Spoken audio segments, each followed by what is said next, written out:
With our heroes set up in place, we can start the wave 1 and the entrance of monsters.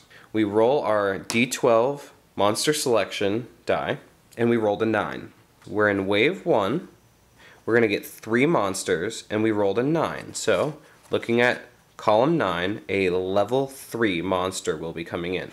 We pick a level 3 monster, we get the Orc Crossbowman. That middle number right here, that's his health, so he has 12 health points, so I picked up 12 health point tokens and put them underneath of him.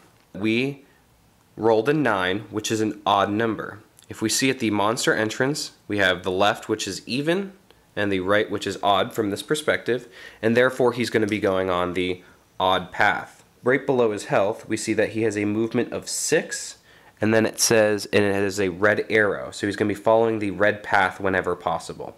So, he is going to go on the odd track, and he's going to move 6 places.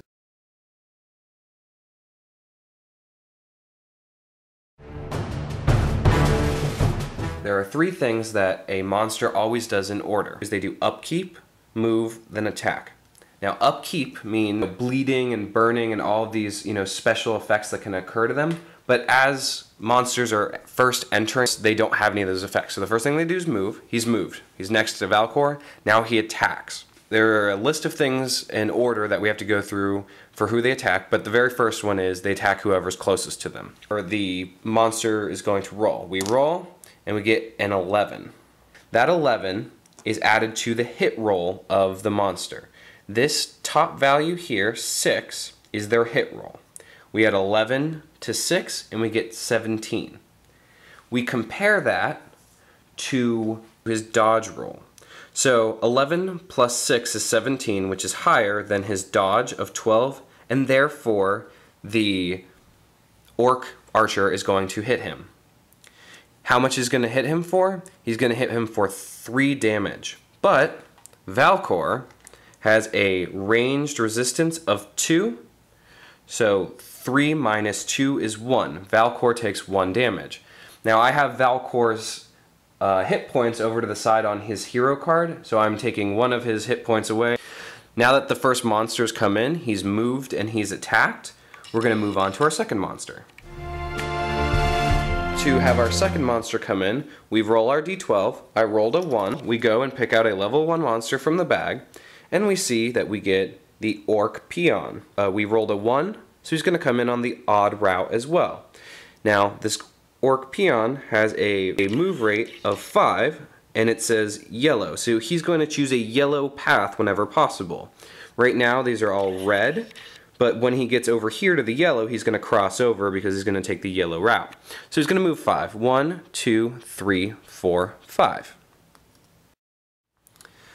Now that the Orc Peon is moved 5 on the odd track, and he's now sitting within 1 space of Valkor, we see that he has a melee type damage, and that range is 1, and if he hits, it'll do 1 damage. So this Goblin Peon can hit anything in the 8 squares around it. So we're going to roll the monster d20, and we get a 5. The Goblin Peon, because he's so bad, has a hit roll of 0, so we add nothing to this die. Valkor's dodge is a 12. 5 is less than 12, so the Goblin Peon misses, and Valkor takes no damage. So we roll our monster d12, and we get a 6. So we're going to get a level 2 monster. Now, our level 2 monster that we pulled is a Orc Bombardier, so he's holding a bomb right there, and he's going straight for the castle gate. For his hit roll, it says CO, which means castle only, which means that he is not going to stop and try to attack any of our heroes if he's within range. So he's going straight for the castle. We rolled the 6, so he's going to be coming in the even route. And if we also see here, he has, his move rate is 9U, which means 9 untankable. So unfortunately, he's going to run right past Valkor. 9 spaces. 1, 2, 3, 4, 5, 6, 7, 8, 9. Let's say that he did not have untankable. Valkor could have tanked him right here and stopped him in his tracks. But since he's untankable, he's going further, and we're going to have to let Robin Hood on top of the tower take care of him. And that is the end of what we call the enemy's turn. So we have waves. The start of a wave is when the monsters come in, and then we have turns. A turn is when monsters move and attack, and then we have the allies' turn, which is when our heroes and our hireables move and attack. Now, previously decided, we've said that Valcor is going to be the first player, and then Robin Hood will be the second.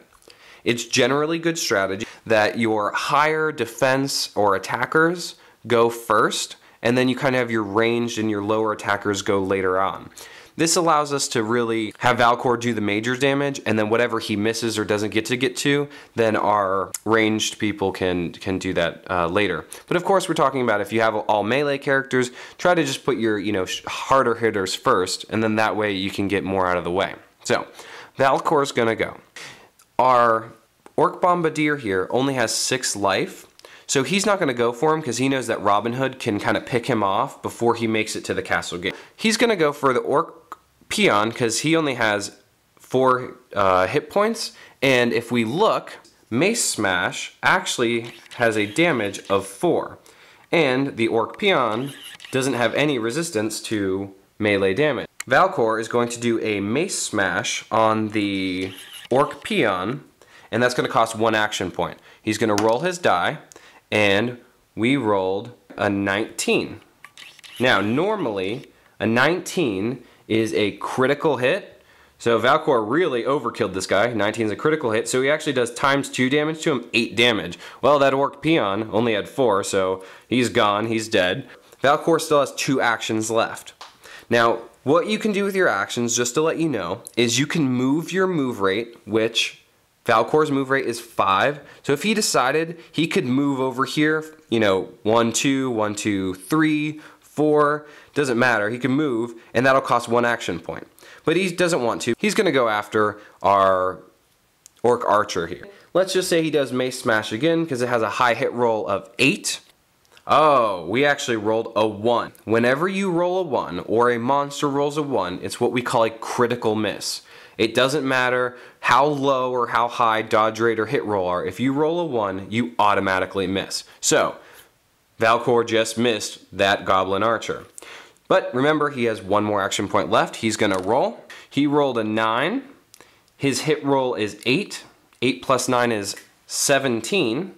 And if we look at the dodge rate of our Archer here, it's 14. 17 is larger than 14.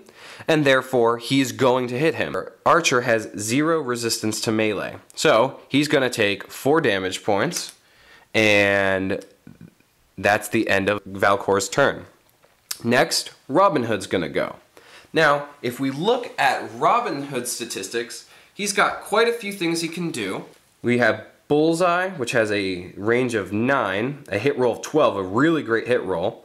We have Arc Shot, which has a range of 30, which is essentially anywhere on a 4x4 board, but the hit roll is obviously a lot lower. And then we have what we call Arrow Splitter. Now, Arrow Splitter is very interesting. If you're within 6 range of your opponent, it is an auto hit, so you don't even have to worry about rolling. We don't need to worry about that right now because that costs 2 action points. And then Bullseye only cost 1. So let's just go for Bombardier here, who's going for the castle gate. And I'm going to attack him with Bullseye. Robin is going to roll. He's going to, oh, look at that. He actually rolls a 20. So a 20 is a critical hit from his card, and that means he does ×2 the damage, and therefore he does 4 damage. Looking at our Bombardier here, he has no resistance to ranged or melee, so he's going to take all 4 hit points. Goodbye, and look at that, he's actually only got 2 left.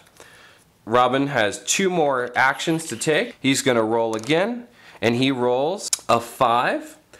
Add that 5 to his hit roll again, which is 12, and that's going to give us 17. 17 is higher than our guy's dodge of 14, and he's going to take the hit for 2 extra damage. He's gone now.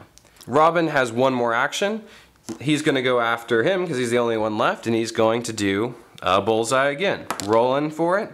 He rolls a 14. 14 plus his 12 is 26, which is well above our Orc Archer's dodge value of 14. So he's going to take 1 damage because the orc archer has a resistance of 1 to range. So he's actually only going to take 1 damage point. So that's the end of the hero's turn. Next, we have our monster's turn. Remember, the monsters, 3 things they do in order are upkeep, move, then attack. He's got no bleed or burn or anything, so there's no upkeep, so he's gonna move. So he's just gonna follow the path and move 6. 1, 2, 3, 4, 5, 6. Now this, if Valcor lets him. Valcor doesn't want to let him move, so Valcor is going to tank him, grab him by the scruff of his neck, stop him in his tracks, and say, hey, you're not going anywhere. So he's going to try to attack Valcor right now. He rolls his die. He rolls a 12. 12 plus his 6 is 18, which is more than Valcor's dodge rate, and therefore he's going to do 3 damage to Valcor, but Valcor has a ranged resistance of 2, and Valcor is just going to lose 1 more hit token. Now, with only 1 monster on the board, that's the end of the monster's turn, and we're going to get into our final turn of our heroes. Oh, Valcor is going to roll. He's just going to Mace Smash him again because he wants to get him out of the way, and Mace Smash is going to do 4 damage if he hits. We roll an 18, which is not a critical hit, but he is going to do the damage because 18 automatically is higher than the 14. He's going to take 4 extra damage. Now that orc only has 3 hit points left. Valcor is going to go at it again. He rolls a 6. 6 plus the hit roll of 8 is 14. Now remember, whenever there's a tie, so Valcor just rolled a 14, and the orc archers or orc crossbowmen's dodge is a 14. The attacker always wins in a tie in this case. So he does kill the orc. So once all of the monsters are defeated, that is the end of the wave. So just to recap, what happens is at the beginning of a wave, monsters enter in either on the even or odd track. Depending on the D12 dice roll tells you what level they come in and then which path they come in. They attack if they can, and then it is your heroes or allies' turn. So within a wave, you have multiple turns. You have the monster's turn, then you have your allies' turn, monster's turn, allies' turn, and so on and so forth until either side is defeated. Now, if the monsters defeat all of your heroes in a single round, or reach the castle gate all the way up there and destroy all 20 of its hit points, you lose the game. So that was the end of one wave. That's kind of just a general overview. Next we'll go into the in-between waves